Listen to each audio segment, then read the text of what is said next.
예배 오신 우리 귀한 성도님들, 우리 집사님, 권사님, 장로님, 우리 환영합니다. 우리 옆에 계신 분 마음 다해서 축복하겠습니다. 눈으로 잘 오셨습니다. 환영합니다. 코로나 때문에 우리 사이가 더 돈독해지는 것 같습니다. 더 간절해지는 것 같습니다. 기도하시고 우리 함께 하나님 앞에 찬양 올려드리겠습니다. 우리는 사랑하신 아버지 감사합니다. 아버지 복된 주일, 주님으로부터 흘러나오는 그 생명수, 하나님 저희들 갈급하여 달려나왔습니다. 우리 인생의 목마름이 우리 아버지 하나님으로부터 채워지게 하시옵소서. 우리 안에서 흐르고 넘쳐나서 아버지 나를 만나는 모든 곳곳이 주님의 생명으로 소생되게 하시옵소서. 우리를 먼저 회복시켜 주시고 이 찬양 가운데 우리를 만져주셔서 하나님 앞에 아름다운 예배자로 아버지 설 수 있도록 성령으로 우리를 사로잡아 주시옵소서. 감사하며 예수님의 이름으로 기도하옵나이다. 아멘. 크신 하나님의 사랑 우리 함께 찬양 올려드리겠습니다.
다시 한번요. 내게 있는 강요가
우리에게 주신 것 중에서 가장 귀한 것, 여러분에게 가장 소중한 것, 이 시간에 꺼내십시오. 우리를 위해 죽으신 예수님께 돌려드리겠습니다. 찬양으로 송축하며 주님 송축하겠습니다.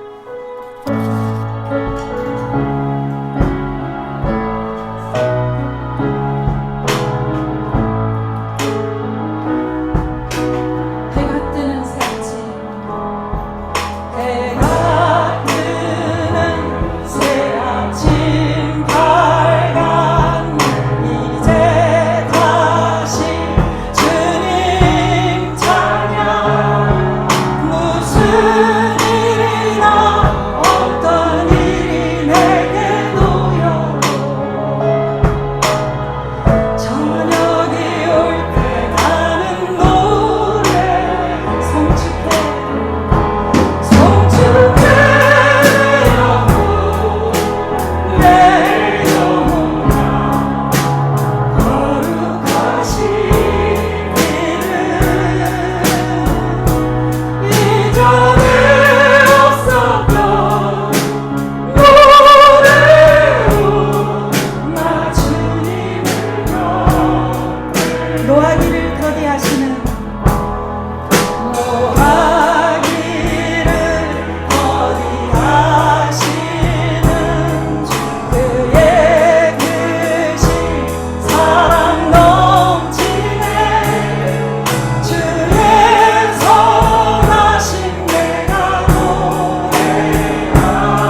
주님, 우리의 죄악을 용서해 주십시오.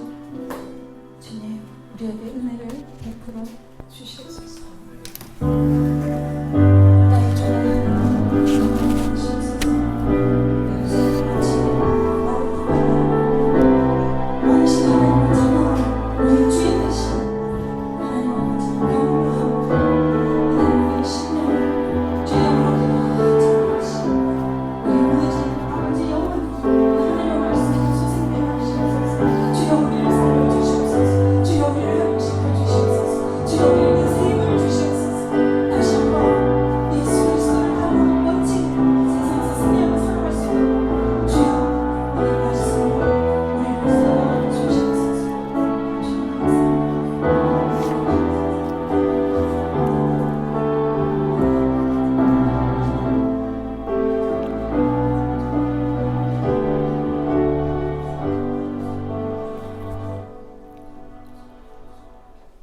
하나님 아버지께서 그렇게 기뻐하셨던, 그리고 그리워하고 계시는 다윗의 장막의 예배가 저희들이 되기를 소망합니다. 이 예배가 수많은 성가대와 온전히 하나님께 집중하며 하나님께 영광을 올려드려 온전한 하나님의 기쁨이 되었던 다윗의 장막의 예배가 되기를 소망합니다. 하나님, 이 시간에도 저희들 위해 임재하여 주시옵소서. 임재하여 주시옵소서. 주의 보좌로 가까이 가는 시간 되기를 원합니다. 주님을 경험하고 주의 음성을 듣고 주의 살아계심, 우리의 만져주심을 경험하는 예배가 되기를 원하오니 우리의 깨어진 마음들을 주께서 만져주시옵소서. 주께서 만져주시옵소서. 특별히 이 시간에도 예수 그리스도 십자가 앞에 우리의 죄를 다 내어놓습니다. 우리가 버릇으로 습관적으로 주님 회개합니다 라고 고백하는 것이 아니라 날마다 우리의 삶이 더 거룩에 가까워지고 더 성화되고 날마다 죄 앞에서 부들부들 떨며 십자가 외에는, 예수 그리스도 십자가 보혈 외에는 용서가 없고 죄사함이 없고 하나님 앞에서 죄 해결함 받을 수 없다는 것을 알고 우리가 십자가 앞에서 회개할 뿐만 아니라 우리 삶의 영역에서 더 거룩해지고 빛과 소금으로 살아내게 은혜를 다하여 주시옵소서. 이날에도 이 예배 후에 임재하여 주시옵소서. 예수님 이름으로 기도드리옵나이다. 아멘. 신앙 고백하시겠습니다. 전능하사 천지를 만드신 하나님 아버지를 내가 믿사오며 그 외아들 우리 주 예수 그리스도를 믿사오니 이는 성령으로 잉태하사 동정녀 마리아에게 나시고 본디오 빌라도에게 고난을 받아사 십자가에 못 박혀 죽으시고 장사한 지 사흘 만에 죽은 자 가운데서 다시 살아나시며 하늘로 오르사 전능하신 하나님 우편에 앉아 계시다가 저리로서 산차와 죽은 자를 심판하러 오시리라. 성령을 믿사오며 거룩한 공예와 성도가 서로 교통하는 것과 죄를 사하여 주시는 것과 몸이 다시 사는 것과 영원히 사는 것을 믿사옵나이다. 아멘. 약할 때 강함 주시네. 봉헌 찬양합니다.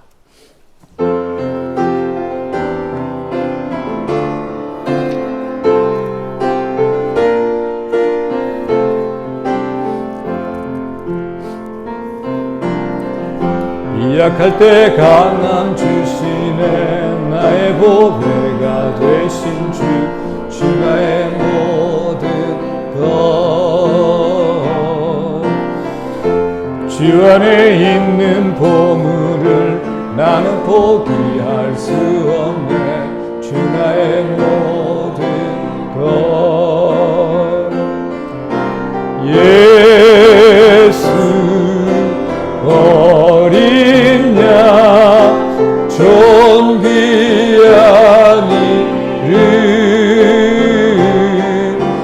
예수 어린 양 존 귀한 이름. 십자가 죄사하셨네. 십자가 죄사하셨네. 주님의 이름 찬양해. 주 나의 모든 것. 쓰러진 나를 세우고 나의 빈잔을 채우네. 주 나의 모든 것. 예수 그리 치유의 이름 치유의 이름 예수 어린 치유의 이름 치유의 이름 십자가 제사하셨네 십자가 제사하셨네 주님의 이름 찬양해 주 나의 모든 것 쓰러진 나를 세우고 나의 빈잔을 채우네 주 나의 모든 것 예수 어린 응답의 이름 응답의 이름 예수 어린 응답의 이름 응답의 이름 기도드리겠습니다.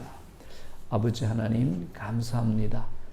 이날에도 주의 은혜 가운데서 우리들을 예배자들로 허락하시고 이 예배 공간을 허락하시고 이 나라의 무겁고 어두운 코로나19 바이러스가 약화됨으로 우리가 조금 더 마음과 심령의 여유를 가지고 예배 드릴 수 있는 귀한 은혜 주시니 감사함을 드립니다. 십자가 보혈로 이 어두운 그림자들을 다 거두어 주시옵소서.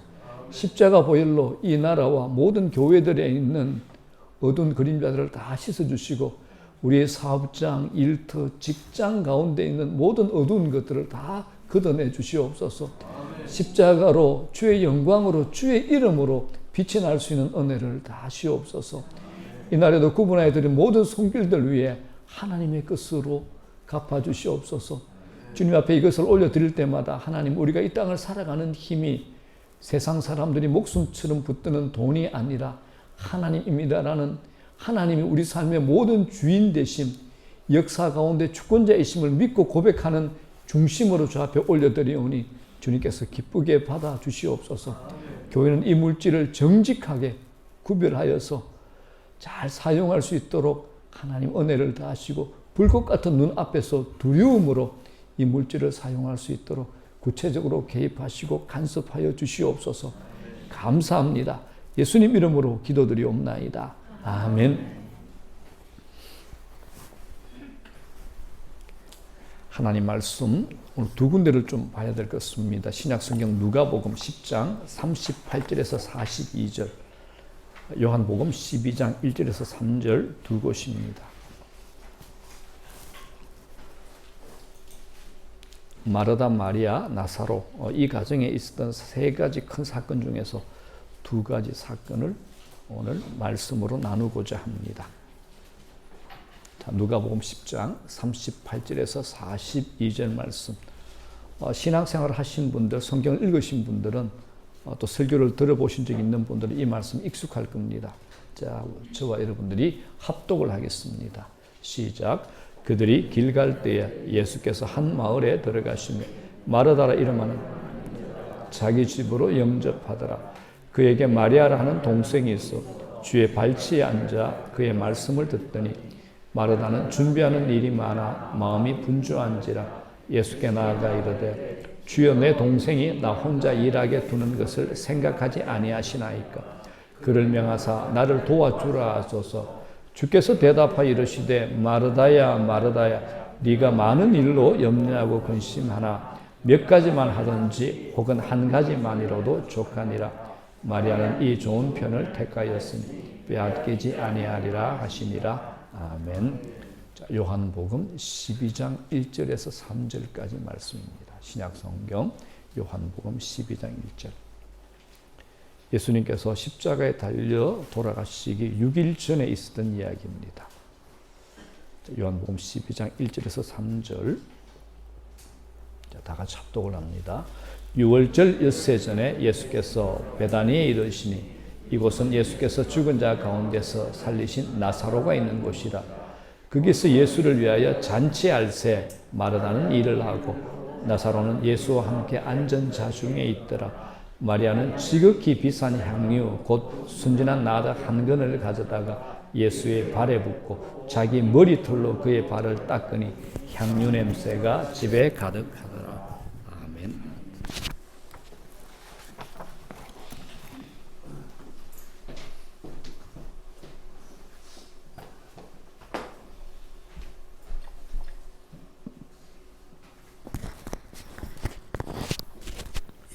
기도하겠습니다. 하나님은 우리의 피난처요 힘이시니 환난 중에 만날 큰 도움이시라. 그러므로 땅이 변하든지 산이 흔들려 바다 가운데 빠지든지 바닷물이 솟아나고 뛰놀든지 그것이 넘침으로 산이 흔들릴지라도 우리는 두려워하지 아니하리로다. 하나님이 이 세상의 주관자 되심을 목도하는 세월이었습니다. 엄위하신 하나님, 우리가 떨며 또한 기뻐하시는 하나님, 우리의 죄가 나의 죄가 주님 앞에 숨길 수가 없습니다. 참으로 나만을 사랑하며 돈을 사랑하며 자랑하기를 좋아하며 교만하며 비방하며 아버지 하는데 저의 생각과 저의 모습에는 아버지라고 하면서 닮은 구석이 눈곱만큼이라도 없어서 하나님 아버지 절망할 때가 너무나 많이 있습니다. 절제하지 못하고 사나우며 조급하며 주님 앞으로 무릎으로 나아가는 것보다 세상으로 급하게 달려가는 저의 부끄러운 모습을 봅니다. 마음은 원하는데 몸은 죄로 먼저 가고 있습니다. 참으로 십자가 이곳에는 도무지 방법이 없습니다. 참으로 미치겠습니다. 내 속에 죄악과 악독이 가득합니다. 의지로 되지 않아서 하나님 아버지 미치겠습니다. 기도로도 도무지 안 됩니다. 이 죄악을 어쩔 수 없어서 주님께 가지고 나왔습니다. 성령이 불러 태우시든지 물로 씻어주든지 이 죄인이 아버지 닮은 구석이 있기를 참으로 원합니다. 손들고 주님께 왔습니다. 아버지, 우리의 죄를 나의 죄를 씻기를 원합니다. 회개하는 마음으로 주께 왔사오니 보혈을 의지하여 다시 담대하게 나가기를 원합니다. 다시 기도의 무릎으로 나가기를 원합니다. 그때마다 하느님은 사랑으로 안으시고 내가 너를 사랑하는데 누가 너를 정죄하리요. 싸매시고 덮어주시며 보혈로 구해주시는 그 하느님 사랑. 이 집은 만민이 기도하는 집이라 이곳에 생명수로고 흘러 화미교회를 적시며 강서를 적시고 이 나라 대한민국을 적셔서 다시 사랑하는 대한민국에 생명 흘러 넘치는 주님 흰옷 입은 백성으로 차고 넘치는 기회를 간구합니다. 주님이 물 붓듯이 부어주신 은혜를 모르고 감사하지 않으며 비방하며 교만에 우리는 가득 차 있습니다.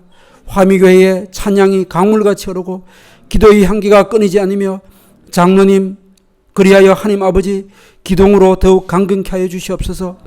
교회의 어머니이신 권사님의 무릎을 강건케 하사 기도의 마중물이 되게 하시고 집사님들의 기도가 차고 넘쳐서 이 교회가 약인과 보아스로 차고 넘쳐서 이 집이 만민이 기도하는 집의 증거가 되는 기도의 기름을 부어주셔서 과연 저들이 은혜로 살아가는 백성이라는 증거를 보게 하옵소서.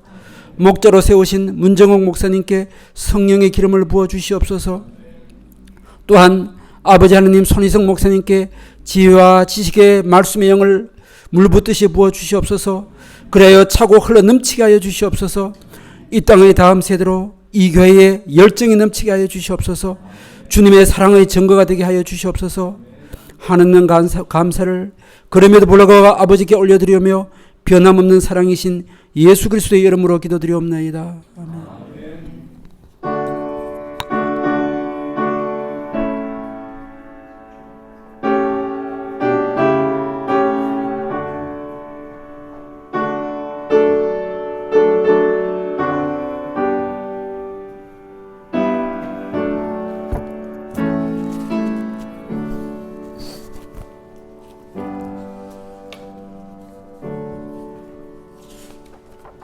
예, 감사합니다. 옆 사람과 인사하겠습니다. 마스크를 끼시고요. 비말이 안 튀게. 그렇죠.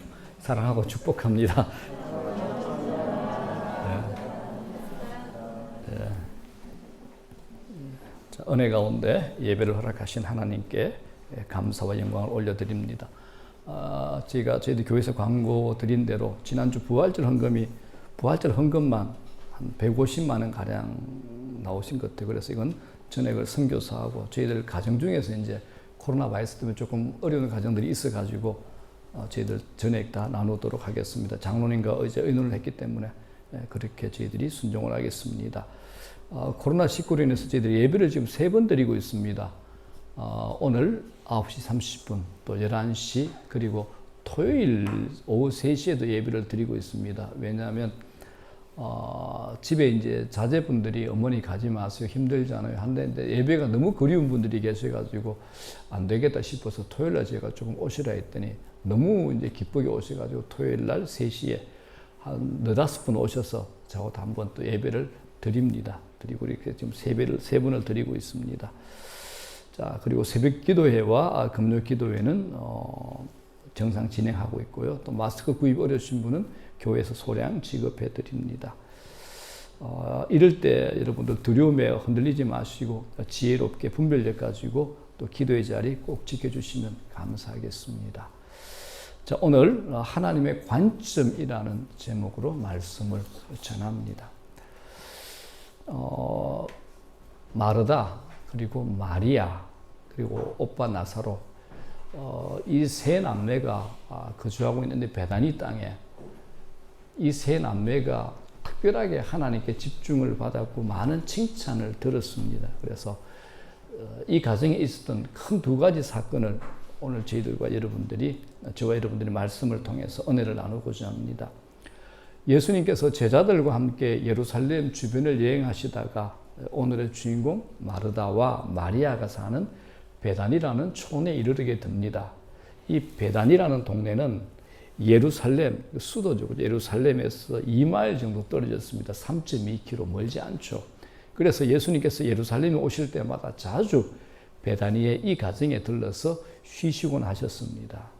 자, 오늘도 이제 주께서 제자들을 데리고 베다니로 가시는데 이 마르다가 예수님을 청한 겁니다. 이걸 지금 말로 표현하면 예수님께서 길을 가다가 이 가정에 신방을 하게 된 거죠. 성경 이야기는 전부 신방 이야기라고 할 수 있습니다. 하나님의 아들이 하늘 보좌에서 낳고 천한 이 땅에 오신 이 성육신 사건은 실제로 예수님이 이 땅에 오신 신방 오신 사건이 됩니다. 예수님이 찾아오신 사건입니다.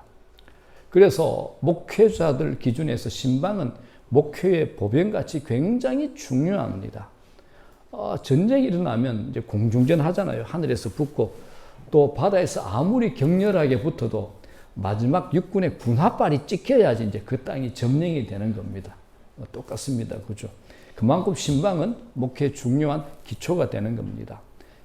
예수님께서 항상 눈물이 있는 곳을 찾아가셨고 슬픔과 고통이 있는 곳을 찾아가셔서 신방하십니다.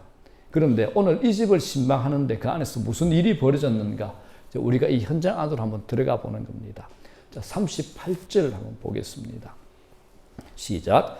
그들이 길 갈 때 예수께서 한 마을에 들어가시매 마르다라 이름하는 한 여자가 자기 집으로 영접하더라. 예수님이 제자들과 길을 가던 중에 베단이라는 마을에 들어가서 평소에 교제를 깊게 하고 특별히 사랑했던 이 남매의 집에 들어가죠. 이 집은 언니 마르다, 동생 마리아, 오빠 나사로 이렇게 3남매가 잘 지내는 복된 가정입니다. 예수님은 예루살렘에 이제 오실 때마다 이 집에 자주 들르고 휴식을 취하고 교제를 나누셨습니다. 그래서 39절에 이제 문제가 생깁니다. 39절 시작.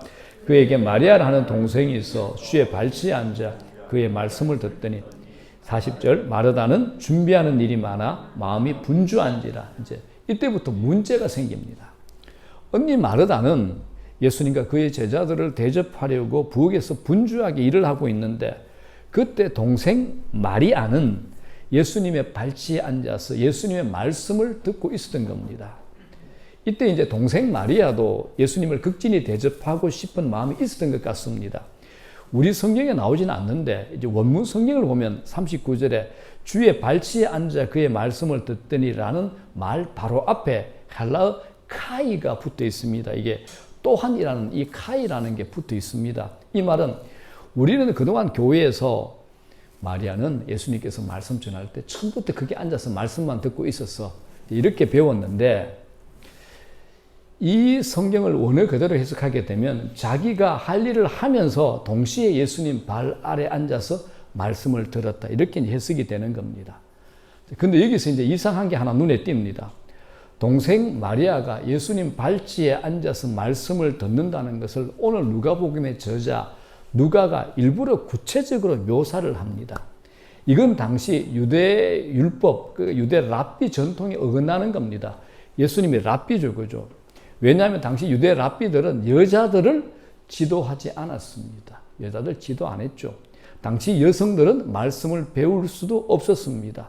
랍비들은 길을 가다가 여자들을 만나게 되면 절대 마주치지 않고 말도 걸지 않고 피해가지고 갔습니다. 그만큼 그 당시에 여자들을 하찮게 낮게 보았습니다. 그래서 여러분들, 여자분들에게 예수님이 오셨다는 것은 굉장히 지위적으로 상승이 된 겁니다. 그런데 예수님은 어디에도 이제 차별을 두지 않았습니다. 창조적인 파괴자시죠. 당시 시대의 기준을 놓고 보면 여성들에게 획기적인 지위의 변화를 준 겁니다. 여성인 마리아가 예수님과 가장 가까운 그분의 발치에서 말씀을 배우고 있는 중입니다. 자, 이때 이제 언니 마르다가 문제를 제기하죠. 자, 39절, 40절. 그에게 마리아라 하는 동생이 있어 주의 발치에 앉아 그의 말씀을 듣더니 40절. 마르다는 준비하는 일이 많아 마음이 분주한지라 예수께 나아 이르되 주여 내 동생이 나 혼자 일하게 두는 것을 생각하지 아니하시나이까 그를 명하사 나를 도와주라 하소서입니다. 당시 우리 입장으로 볼 때 동생 마리아는 이러면 안 되지요. 손님이 오셨잖아요. 아주 귀중한 손님이 오셨어요. 그런데 혼자 오신 것이 아니고 제자들을 데리고 오셨습니다. 쉽게 말하면 귀한 손님들이 갑자기 들이닥친 겁니다. 그런데 동생 마리아가 눈치가 없는 건지 아니면 생각이 모자란 것인지 손님 대접보다는 주님의 발치에 앉아 말씀만 듣고 있더라는 겁니다. 그러니까 이제 언니가 속이 상한 거예요. 근데 여기서 더 이상한 것이 있습니다. 동생이 자기를 도와 함께 일하지 않는 것을 언니인 자신이 직접 동생에게 말하면 되지 굳이 예수님에게 이야기한 겁니다. 사실은 예수님에게 짜증을 낸 겁니다. 여러분, 이 여성의 심리를 한번 잘 생각해 보시기 바랍니다. 지금 언니 마르다는 예수님을 잘 대접하기 위해서 바쁜데 예수님은 동생을 자기 앞에 앉혀놓고 말씀을 가르치니까 여성의 섬세한 심리상 사실 이건 누구에게 짜증 낸 겁니까? 예수님에게 짜증을 낸 겁니다. 자, 여기 이제 39절에 주의 발치에 앉아 이 말을 원어로 보게 되면 수동태입니다. 수동태. 그 의미는 마리아가 자발적으로 간 것이 아니라 예수님이 불러서 가게 된 거라는 겁니다. 그러니까 언니 마르다가 동생이 아니라 예수님에게 짜증이 난 거예요. 그런데 이제 이게 혼자서 자발적으로 가든 예수님이 불러서 가든 짜증을 냈다는 것은 그 다음 내용 40절에 이 마르다 성격이 나와 있는데 이걸 보면 알 수 있습니다. 40절 보면 뭐라 그럽니까? 마르다는 준비하는 일이 많아 마음이 분주한지라 그럽니다. 여기서 이제 분주하다는 이 말은 헬라어 원어로 페리스파오 그러는데 한 곳에 집중하지 못하고 사방에서 끌어당긴다. 이제 들떠서 허둥댄다. 이 의미입니다. 이건 이제 우리 삶의 패턴과 매우 닮아 있죠. 사람도 어느 정도 바빠야지 자기 일의 전체와 부분의 균형을 갖출 수 있지. 너무 바쁘다 보면 스케줄과 시간에 떠밀려 가게 되어 있습니다. 마르다는 자신의 과욕으로 인해 이제 분주한 겁니다. 욕망에 매인 거죠. 재미있는 얘기가 하나 있습니다. 어떤 이발사가 있었습니다. 이 이발사는 임금님의 머리를 깎아주는 이발사였어요. 가난했지만 즐겁게 일하고 성격 좋은 낙천적인 이발사였습니다. 어느 날 임금님의 머리를 깎아주고 집으로 돌아가는데 갈대숲을 지날 때 어떤 소리가 들려요. 황금단지 7개 갖고 싶지. 이게 무슨 소리야 싶어서 이제 귀에 집중하고 있으니까 또 그럽니다. 황금단지 7개 갖고 싶지 그러는 겁니다. 이 이발사가 믿져야 본전이다 싶어가지고 그래 갖고 싶다. 그러니까 네 발밑을 파봐 라는 소리가 들려서 파보니까 정말 금화가 가득 찬 단지가 6개가 있는 거예요. 꺼내보니까 금화가 가득 차 있습니다. 그런데 자기가 들은 소리는 몇 개지요? 황금단지가 7개잖아요. 한 개가 모자라는 거야. 그래서 또 어떻게 합니까? 바로 옆을 파봤어. 그랬더니 7번째 단지인 황금단지가 있긴 한데 그 단지 안에는 금화가 반밖에 안 차 있는 겁니다.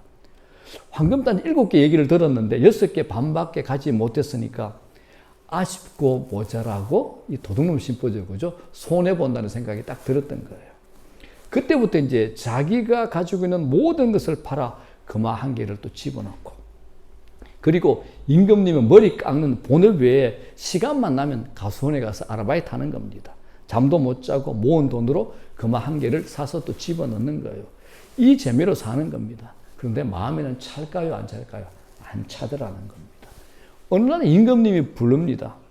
자네 요즘 얼굴이 어두운데 무슨 일이 있는가? 집안이 어려워서 그런가? 아니면 내가 주는 돈이 적어서 그런가? 했더니 아닙니다라고 대답을 합니다. 그런데 한 달이 지났는데 여전히 얼굴이 어두워요. 그래서 임금이 또 슬쩍 물어봅니다. 혹시 자네 황금단지 7개 있지 않나? 이렇게 물어본 겁니다. 이발사가 깜짝 놀랐죠. 임금님 어떻게 그걸 아셨습니까? 라고 물어보니까 임금님의 이야기가 참 재밌습니다. 나도 그것 때문에 시달리고 있네. 나도 그것 때문에 시달리고 있네. 이건 이야기지만 우리에게 주는 교훈이 아주 크다 할 수 있습니다. 이건 채우려고 해도 채울 수 없는 것, 쓰려고 해도 쓸 수가 없다라는 겁니다. 도깨비가 현혹한 거죠. 이제 지금 우리에게 적용하면 사탄 마귀가 우리에게 이렇게 유혹하고 현혹할 수 있다는 겁니다. 사람의 마음이 그렇습니다. 충분히 가지고 있는데도 더 채워지기를 바라요. 이걸 욕망이라 그럽니다.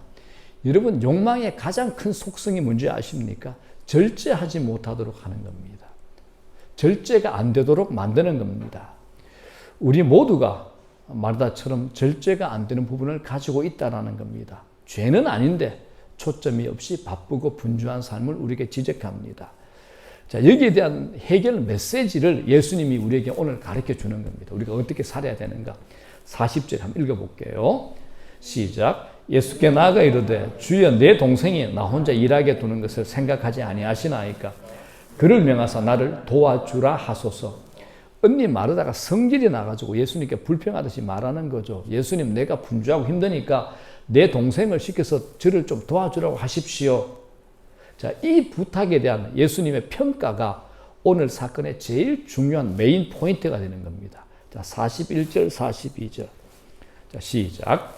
주께서 대답하여 이르시되 마르다야 마르다야 네가 많은 일로 염려하고 근심하나 몇 가지만 하든지 혹은 한 가지만이라도 족하니라. 마리아는 이 좋은 편을 택하였으니 빼앗기지 아니하리라 하시니라. 지금 마르다를 몇 번 불렀나요? 2번 불렀죠. 이건 특별히 마르다도 주님께서 사랑하고 계시다라는 겁니다. 모세도 2번 부르죠. 아브라함도 2번 부르죠. 특별히 사랑할 때 이렇게 2번 부르는 겁니다. 자, 그런데 여러분들, 이 성경의 분위기를 보니까 예수님께서 마르다의 수고를 무시하는 것 같은 느낌이 들지 않습니까? 여러분 생각 어떠세요?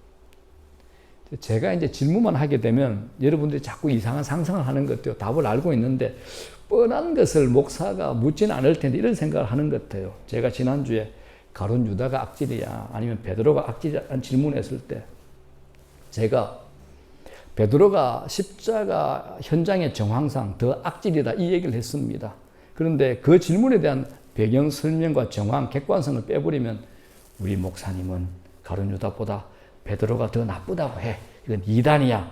그래서 이제 교단에 신고하게 되면 이제 저는 이단 목사로 낙인이 찍혀가지고 이제 목회 못 할 수 있는 겁니다, 여러분들. 자, 이 사건을 우리 교회에 한번 적용해 볼게요. 오늘 이 이야기는 우리 교회 형편과 딱 맞는 마치 맞추어 놓은 사건과 같습니다. 우리 교회 인사가 있죠. 지금 코로나 때문에 못 하는데 이겁니다. 좋은 교회 잘 오셨습니다. 식사하고 가세요. 우리 교회 밥 맛있습니다. 이제 이게 우리 교회 인사였습니다. 지금은 이제 코로나 때문에 못하고 있지만 실제로 저희 교회 정말 밥 맛있습니다. 그런데 만일 우리 교회 안에 마리아만 가득히 앉아 있다면 밥은 누가 하고 반찬은 누가 할 겁니까? 우리 교회에 마리아만 다 있다면. 이제 그러면 이제 남성교회, 이제 장로님과 안수집사님들이 하셔야 될 겁니다. 실제로 남자분들 잘해요. 이제 뭐 수육 잘하는 분, 닭볶음 잘하는 분, 육개장 잘하는 분도 제가 알고 있습니다. 그렇다고 이제 매주 시킬 수는 없잖아요. 그죠? 할 수도 없고 이제 하지도 않아요. 그래서 교회에서는 마리아도 있어야 되지만 마르다가 없으면 망해요. 어떻습니까, 여러분들? 한국교회와 특별히 우리 화미교회가 이 정도까지 온 것은 무수리과에 수많은 마르다가 있었기 때문에 그분들의 엄청난 수고와 섬김과 헌신이 쌓여서 여기까지 오게 된 겁니다. 주방일 아무나 할 수 있는 것 아니잖아요. 더운 여름에는 에어컨 틀어도 불 앞에 있으니까 숨이 턱턱 막히는데, 그리고 여성들은 자기 손에 익은 자기 주방을 벗어나면 다 불편해합니다. 뭐 칼도 들지 않아요. 뭐 이런 기구 없습니까? 수많은 주문이 많잖아요. 그럼에도 주방에서 불편함에도 불구하고 묵묵히 하는 겁니다.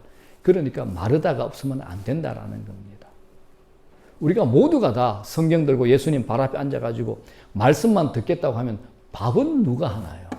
그죠? 밥은 누가 할 겁니까, 여러분? 자, 42절 한번 봅시다. 42절. 예수님이 이렇게 결론 내린 겁니다. 시작. 몇 가지만 하든지 혹은 한 가지만이라도 족하니라. 마리아는 이 좋은 편을 택하였으니 빼앗기지 아니하리라 하시니라. 자, 이 말이 결론인데 이 말이 참 오묘스럽습니다. 우선 여기서 좋은 편이 무슨 의미인지를 우리가 아셔야 됩니다. 좋은 편이라는 말은 좋은 몫이라는 것입니다. 내 몫, 네 몫 할 때 이 몫입니다. 그렇다면 마리아가 좋은 편을 택했다는 것은 무엇을 택했다는 말이 되겠습니까? 이 해답이 구약 성경 신명기에 나옵니다. 이 해답이 구약 성경 신명기에. 예수님의 가르침과 예수님의 삶의 방식은 거의 신명기적 사관에 가깝습니다. 신명기가 그래서 굉장히 중요합니다. 신명기의 가장 대표적인 말씀 8장 3절입니다. 시작. 너를 낮추시며 너를 줄이게 하시며 또 너도 알지 못하며 네 조상들도 알지 못하는 만나를 내게 먹이신 것은, 다 같이 크게 시작. 사람이 떡으로만 사는 것이 아니요 여호와 입에서 나오는 모든 말씀으로 사는 줄을 내가 알게 하려 하심이니라. 아멘. 이 신명기라는 말은 하나님 말씀의 반복이라는 의미를 가지고 있습니다. 했던 말을 다시 담았다 이 뜻입니다. 다시 담았다는 것은 아주 중요한 의미를 가지고 있다는 뜻이죠. 이스라엘 백성들이 애굽에서 430년 종살이 하다가 모세를 지도자로 해서 애굽에서 탈출합니다. 그래서 이걸 출애굽이라 그럽니다. 그 내용을 기록한 것이 성경이 뭐죠? 출애굽기가 됩니다. 그리고 이제 하나님이 약속한 가나안 땅으로 들어가기 전에 광야에서 40년을 지나게 됩니다. 그런데 광야 40년 동안 애굽에서 살다가 나온 사람들은 두 사람, 여호수아와 갈렙 빼놓고는 전부 다 광야에서 다 죽습니다. 나머지 사람들은 전부 광야에서 태어난 광야 2세대들입니다. 그런데 이 광야 2세대들이 가나안 땅에 들어가게 되면 그 땅은 먹을 것이 풍성합니다. 그런데 너무 좋은 문화들이 많아서 우상과 음란의 문화가 창궐한 곳이 바로 가나안 땅입니다. 그런데 그 땅에 들어가게 되면 어떻게 이들이 하나님의 율법을 지키고 하나님께 순종하며 살아야 할 것인가? 이걸 놓고 지도자 모세가 백성들을 전부 모아놓고 한 고별 설교가 바로 이 이야기입니다. 그래서 예수님의 설교나 삶의 방식을 보게 되면 철저히 이 신명기적인 사관 의식을 가지고 있습니다. 예수님이 지금 마르다와 마리아의 얘기를 통해서 드러내고자 하는 것이 바로 이 신명기 8장의 이야기입니다. 이스라엘 백성들이 실제로 아무것도 없는 살벌한 광야에서 자그마치 40년 동안 몇 명이죠? 200만 명의 인구가 생활하게 됩니다. 그때 이스라엘 백성들이 지도자 모세와 하나님을 향해서 지치지 않고 끈질기게 한 게 딱 하나 있습니다. 원망과 불평입니다. 지치지 않고 끈질기게 한 겁니다. 원망과 불평입니다. 빵만 있으면 되는데, 옷만 있으면 되는데, 신발만 있으면 되는데, 물이 먹고 싶은데, 집만 있으면 하나님 잘 섬길 건데 늘 이 불평이었습니다. 왜 우리를 이 광야에 냈냐? 차라리 종살이하던 애굽이 낫다. 애굽으로 가자. 이렇게 불평불만했습니다. 그런데 실제로 그랬습니다. 광야는 먹을 것을 공급받을 수 있는 농사를 지을 땅이 안 됩니다. 광야는 병원이 없죠. 마트도 없습니다. 옷가게, 신발 가게도 없습니다. 그런데 그곳에서 하나님께서 이들에게 의복이 헤어지지 않도록 하셨습니다. 그들의 발이 부르트지 않도록 해주셨습니다. 인류 역사상 유례가 없는 하늘 문을 여시고 하늘에서 내려주는 먹을 거리 만나를 매일 주셨습니다. 고기 먹고 싶다 해서 메추라기 주셨습니다. 목이 말라요. 반석을 열어서 물을 마시게 하셨습니다. 여러분, 전 세계에서 존재하는 어떤 신발과 어떤 옷이 40년을 견딜 수 있습니까? 하나님께서 개입하시고 간섭하신 겁니다. 그런데 그럼에도 불구하고 이들이 그 은혜와 기적 속에서 순종하고 따랐나요? 아니요. 절대 순종하지 않고 따르지 않았습니다. 그래서 그들이 깨달은 게 뭡니까? 인간이 의식주만 해결된다고 해서 하나님을 잘 섬길 수 있는 실력의 수준이 못 되는구나. 하나님의 말씀이 있어야 되는구나. 라는 것을 우리에게 얘기하는 겁니다. 이 사실을 예수님이 최초로 인용한 부분이 있습니다. 예수님께서 이 땅에 오셔서 30살이 됐을 때 공생의 사역을 시작하려고 할 때 마귀가 찾아와서 시험을 합니다. 그때 예수님께서 40일을 금식하고 있을 때였습니다. 굉장히 줄이셨죠. 40일 금식이니까 배가 얼마나 고프셨겠어요. 이때 마귀가 예수님께 찾아와서 첫 번째 시험이 뭡니까? 예수야, 예수야. 너 배고프지? 너 굉장히 배고플 거야. 이 돌들이 떡덩이가 되게 해서 네 먹어 배고픔 해결해라고 유혹을 한 겁니다. 그때 예수님이 뭐라고 말씀하셨습니다. 마태복음 4장 4절의 시작. 사람이 떡으로만 살 것이 아니요 하나님의 입으로부터 나오는 모든 말씀으로 살 것이라 하였느니라. 신명기 말씀, 신명기 8장 3절 말씀을 예수님께서 인용하셔서 마귀에게 이겼다는 겁니다. 그러니까 이 마르다와 마리아 이 사건을 통해서 드러내고 싶은 주님의 진짜 메시지가 무엇이냐면 일하는 게 중요하지 않다는 것이 아닙니다. 중요한데 그 일의 원리와 기초가 어디에서부터 출발하느냐라는 것을 우리에게 말씀하고 싶은 겁니다. 하나님의 말씀에서부터 출발해야 된다는 거죠. 그래서 우리가 정말 예수님을 극진히 대접하는 것은 그분의 말씀을 듣고 순종하는 것이 됩니다. 여러분, 이건 선택의 문제입니까? 우선순위의 문제가 됩니까? 우선순위의 문제가 되죠. 일하는 것은 부질없는 것이고 하나님 말씀은 중요하다. 이런 균형 깨진 얘기가 아니라 우선순위의 문제라는 겁니다. 자, 여러분에게 묻고 싶습니다. 여러분은 마르다과 합니까? 마리아과 합니까? 마르다과, 마리아과. 예. 자, 그런데 오늘 말씀을 통해서 이 두 가지 영역이 우리 안에 한 인격 속에 있다라는 겁니다. 이 이야기는 두 가지 중 하나를 선택하라는 말이 아니라 이 두 개의 요소가 우리의 한 인격의 신앙 속에 감추어져 있다는 것을 가르쳐 줍니다. 우리도 마르다처럼 말씀이 기초되지 않고 일만 하다 보면 예수님에게 얼마든지 불평할 수 있는 존재라는 겁니다. 그런데 말씀의 원리를 배우고 그 원리에 따라 예수님의 기쁘심을 정확하게 알 때 그 말씀을 듣고 기쁨과 감격을 통해서 하는 일은 어떻게 되죠? 이것은 해야 될 이유와 근거가 저절로 내 안에서 우러나오게 되더라는 겁니다. 주위에서 누가 뭐래도 내 자신이 기쁨과 근거와 목적과 선한 이유를 가지고 일하게 되는 것이니 타인의 인생이 아니라 자기 인생을 사는 삶, 자기 인생의 목적을 가지고 사는 사명자의 삶을 살 수 있게 되더라는 겁니다. 아주 똑똑한 신학생이 자기 교수에게 도전한답시고 성경을 딱 이렇게 움켜쥐고 와서 이런 질문을 했습니다. 교수님, 과연 이 성경을 붙들고만 다닌다고 정말 인생이 변화될 수 있을까요? 라고 질문했습니다. 그때 교수님이 이런 대답합니다. 아닐세. 자네가 아무리 그 성경을 그렇게 움켜쥐고 다녀도 변화는 일어날 수 없네.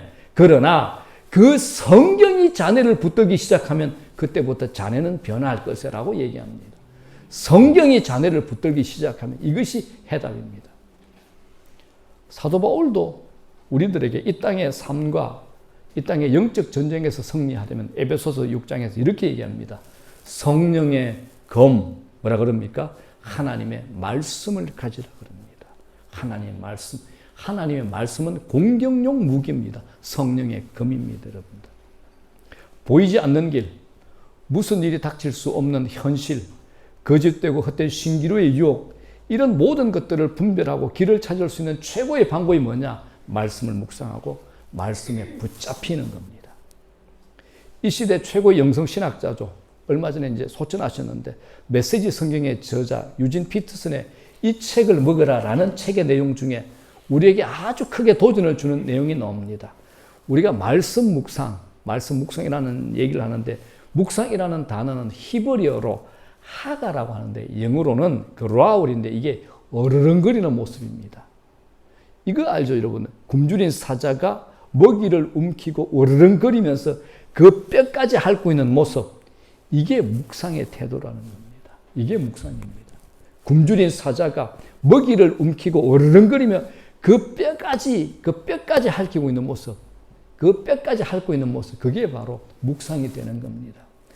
베드로는 이 묵상을 다른 모습으로 이렇게 표현합니다. 베드로전서 2장 2절 시작. 갓난 아이들 같이 순전하고 신령한 젖을 사모하라. 갓난 아이는 씨도 때도 없이 엄마의 젖을 찾습니다. 이 모습을 상상해 보십시오. 우리가 이렇게 말씀을 사모하고 말씀을 먹고 말씀의 지배를 받는다면 하나님의 사람으로 이 땅의 삶의 방식에 지배당하지 않고 복된 삶으로 살 수 있지 않겠습니까? 여러분, 이 베다니 마리아는 비록 여자지만 우리에게 주는 도전은 굉장히 큽니다. 특별히 마태, 마가, 누가, 요한 이 사복음서 안에서는 그녀에 대한 칭찬이 상상을 초월할 정도입니다. 마태복음 26장을 보게 되면 이 일 후에 마리아가 예수님에게 향유 옥합을 붓는 사건이 발생하는데 이걸 보고 예수님께서 친히 이런 칭찬까지 하십니다. 자, 마태복음 26장입니다. 시작. 내가 진실로 너희에게 이르노니 온 천하에 어디서든지 이 복음이 전파되는 곳에서는 이 여자가 행한 일도 말하여 그를 기억하리라 하시니라. 아니, 마리아가 예수님의 몸에 향유를 부은 것이 뭐가 그리 대단한 일이라고 예수님께서 온 세상 어디서든지 이 복음이 전파되는 곳마다 이 여자가 한 일도 전해져서 그를 기억하게 될 것이다라는 칭찬을 받게 하시는지 우리가 이 현장에도 다시 한번 들어가 보는 겁니다. 오늘의 이 마르다, 마리아 그리고 오빠 나스로 이 세 남매가 살고 있는 가정은 자주 예수님이 들르신 그 지역 촌입니다. 우리가 잘 아는 대로 이제 얼마 후에 갑자기 오빠 나사로가 중한 병에 걸려서 죽습니다. 죽은 지 4일이 지난 후에 예수님이 오셨지만 예수님이 그를 살려냅니다. 예수님이 생명의 창조주시니까 무엇인들 불가능하시겠습니까? 그래서 우리에게 부활은 이론과 개념이 아닌 우리 인생에 바꿀 수 없는 운명이라는 겁니다. 자, 그리고 이 사건이 있은 지 3달 정도 지난 후에 또 이런 일이 벌어납니다. 자, 요한복음 12장입니다. 시작. 6월절 엿새 전에 예수께서 베다니에 이르시니 이곳은 예수께서 죽은 자 가운데서 살리신 나사로가 있는 곳이라. 거기서 예수를 위하여 잔치할세 마르다는 일을 하고 나사로는 예수와 함께 앉은 자 중에 있더라. 마리아는 지극히 비싼 향유 곧 순전한 나드 한 근을 가져다가 예수의 발에 붓고 자기 머리털로 그의 발을 닦으니 향유 냄새가 집에 가득하더라. 자, 1절을 보니까 그날이 6월절 엿새 전입니다. 자, 이 6월절에 예수님께서 십자가에 달리시는 겁니다. 자, 6월절 엿새 전이니까 무슨 요일이죠? 예수님께서 무슨 요일에 십자가에 달려 돌아가셨나요? 금요일이죠. 그렇죠? 그러니까 엿새 전이니까 토요일이 됩니다. 그때는 지금처럼 주일이 아니니까 안식일이 되는 겁니다. 안식일입니다. 자, 이 사건이 어디에서 벌어졌는지 요한복음에는 나와 있지 않지만 마태복음 26장과 마가복음 14장에는 분명히 베다니 문둥이 시몬의 집이라고 분명히 나와 있습니다. 같은 동네죠. 같은 베다니니까. 시몬이 문둥병이라는 불치병에 걸렸었는데 예수님께서 낫게 해주셨습니다. 그래서 감사한 마음으로 주님을 대접할 기회를 찾고 있었죠. 자, 그런데 주님이 예루살렘에 오실 때마다 가까운 거리에 있는 베다니에 있는 이 마리아 집에로 자주 들렸다는 걸 알고 있습니다. 이때 이제 시몬이 자기 병이 나은 것을 감사해서 주님께 감사의 대접을 하려고 자기 집에 초청을 하는데 같은 동네 베다니에 살고 있고 평소에 잘 알고 지내던 이 마리아 집에도 소식을 전해서 오라고 초청한 겁니다. 그래서 이 잔치에 자기 오빠 나사로가 배석하고 있었고 마르다, 마리아도 함께 있는 겁니다. 여기서도 이제 마르다는 자기 습관대로 무수리과로 늘 그렇듯이 잔치를 섬기느라 일을 하고 있었습니다. 여기서 마르다는 뭘 하고 있는가? 2절 한번 볼게요. 시작. 거기서 예수를 위하여 잔치할세. 마르다는 뭘 하죠? 일을 하고. 늘 이게 똑같이 하는 겁니다. 그렇죠? 그런데 이 마리아는 예수님 곁에 앉아 있었습니다. 늘 그랬듯이 그녀는 예수님의 발치에 앉아 있습니다. 그런데 오늘 이날은 지극히 비싼 향유, 곧 순전한 나드 한 근 예수님의 발에 붓는 일을 벌입니다. 자, 3절 볼게요. 시작. 마리아는 지극히 비싼 향유, 곧 순전한 나드 한 근을 가져다가 예수의 발에 붓고 자기 머리털로 그의 발을 닦으니 향유 냄새가 집에 가득하더라. 자, 여기는 간단하게 기록되어 있는데 마태복음과 마가복음의 사건을 종합해 보면 예수님이 한쪽에 기대어서 음식을 잡수시는데 마리아가 향유를 가지고 와서 예수님의 머리와 그 입고 계시는 옷 위에다가 그리고 발에까지 부은 다음에 자기 머리털로 발을 씻어드리는 겁니다. 머리털로. 그런데 우리는 이 사건에 대해서 비싼 향유에만 집중을 합니다만 자기 머리털로 발을 씻어드린다는 것에도 주목하셔야 됩니다. 왜냐? 성경에 의하면 여자의 머리털은 자기의 영광이라고 합니다. 여자의 머리털은 자기의 영광이 됩니다. 자, 고린도전서 11장 15절 볼게요. 시작. 만일 여자가 긴 머리가 있으면 자기에게 영광이 되나니. 마리아는 자신의 영광을 버리고 예수님의 발을 씻은 겁니다. 당시 신발은 요새 같은 신발 아니죠. 발이 훤히 드러나는 샌들입니다. 그리고 그 길은 행인들과 말, 낙타, 당나귀들도 함께 다니는 길이기 때문에 동물들의 배슬들이 땅바닥에 가득합니다. 그래서 실내에 들어올 땐 손님들이 문간에서 신발, 샌들을 벗는 것이 관례고 그럼에도 여전히 더러운 오물들이 발에 묻어 있기 때문에 손님들의 더러운 발을 씻기는 것은 가장 비천한 종의 일이었습니다. 손님의 발을 씻기는 종이라면 하찮은 소모품 노예로 통했고 노골적인 멸시를 당했죠. 여러분, 이제 이 마리아의 행위가 이해되십니까? 마리아의 이 행동이 얼마나 겸손한 예배의 모습인지 이해가 되십니까, 여러분들? 자신의 영광을 버려 주님 발에 동물 배설물을 다 닦아낸 겁니다. 마리아의 이 모습이 뭡니까? 누가 본들로 어떠하랴 이 경지 아니겠습니까? 우리는 예배 드릴 때도 다른 사람의 시선이 이제 거슬립니다. 내가 손들고 찬양하면 남들이 날 보면 어떡하지? 울고 싶어도 이제 삼켜버립니다, 여러분들. 자비와 용서를 구하고 싶은데도 고개를 뻣뻣이 썩고 가만히 점잖게 앉아있는 습관에 들어져 있는 겁니다. 이걸 저는 이렇게 표현합니다. 복을 가로막는 꾸며낸 자라는 말을 좀 붙이고 싶습니다. 이건 복을 가로막는 겁니다. 여러분들, 우리가 그분을 얼마나 사랑하는가? 여러분은 주님을 얼마나 사랑하고 계십니까? 주님은 그것을 여러분들이 공개적으로 담대히 세상에 알리기를 원하십니다. 자신의 영광을 버려야 한다 할지라도 말입니다. 이 시대에 교회와 우리의 가장 못되고 어긋난 모습이 뭡니까?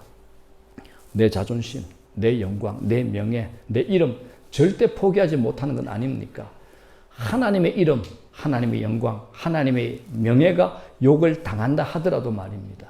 내 자존심은 포기 못하는 겁니다. 내 이름과 내 명예는 포기 못하는 겁니다. 또 있습니다. 이스라엘의 대제사장들은 의식상 부정해지지 않도록 극도로 조심해야 됩니다. 그리고 누구를 막론하고 여자는 절대로 제사장을 만지지 못하게 되어 있습니다. 그런데 여러분들, 예수님은 누굽니까? 대제사장이십니다. 히브리서 4장 12절 보겠습니다. 시작. 그러므로 우리에게 큰 대제사장이 계시니 성천하신 이 곧 하나님의 아들 예수시라. 완전한 대제사장이시며 성자 하나님이신 예수님의 몸을 자신의 영광을 버리고 발을 씻어준 마리아에게 맡기신 겁니다. 사랑하는 여러분, 마리아의 이 옥합을 주님이 깨뜨리지 않으셨습니다. 마리아가 깨뜨려야만 합니다. 이처럼 가장 높은 차원의 예배는 깨어진 마음에서 나오는 겁니다. 우리도 그렇게 하나님을 만나기 원한다면 자신을 깨뜨려야 되는 겁니다. 우리의 보물 옥합이 쭉 갈라지는 소리가 그분의 귀에 들린다면, 우리가 고개 숙여 내 영광을 버리는 몸짓이 그분께 닿는다면 주님은 무슨 일을 하고 계셨든 멈추고 우리에게 눈을 맞추고 우리를 안아주실 겁니다. 여러분, 지금도 부흥하고 있는 교회들이 있습니다. 그 교회들의 특징이 뭔지 아십니까? 교인들 가운데서 유독 하나님과 친밀한 사람들이 많다는 겁니다.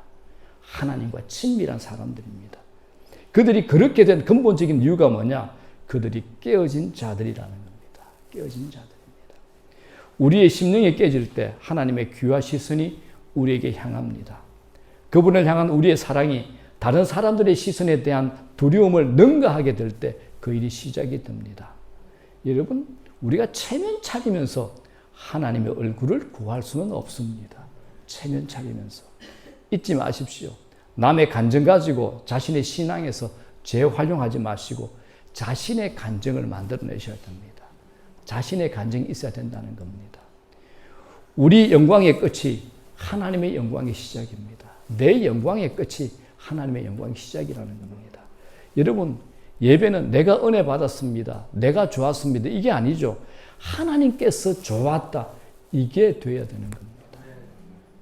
자, 우리 한번 찬양하겠습니다.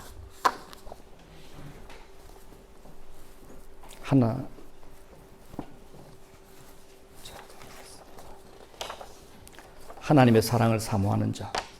기쁨으로 찬양 475장입니다.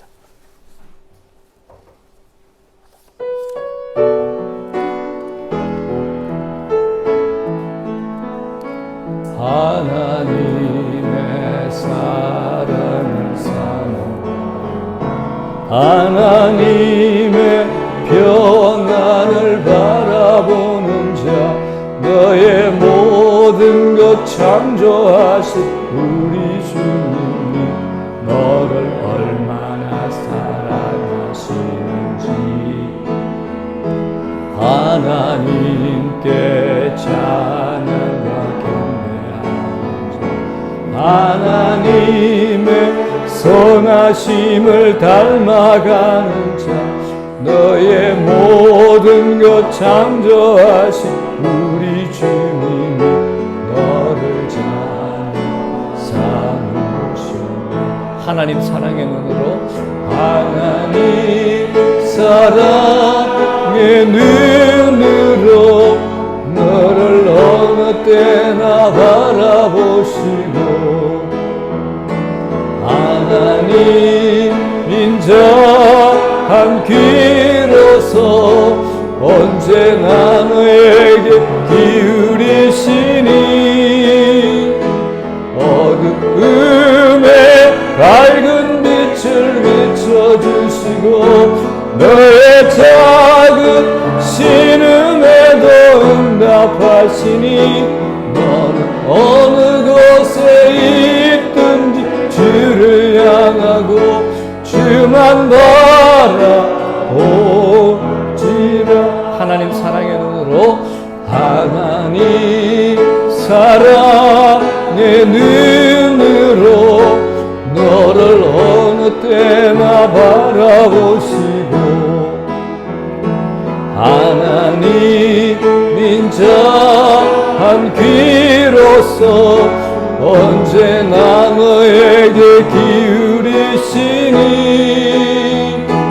어두움에 밝은 빛을 비춰주시고 너의 작은 신음에도 응답하시니 너는 어느 곳에 있든 주를 향하고 주만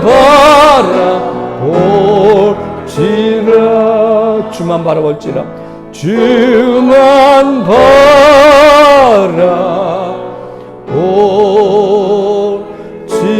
바라볼지라 간주 다 잠 기도하겠습니다.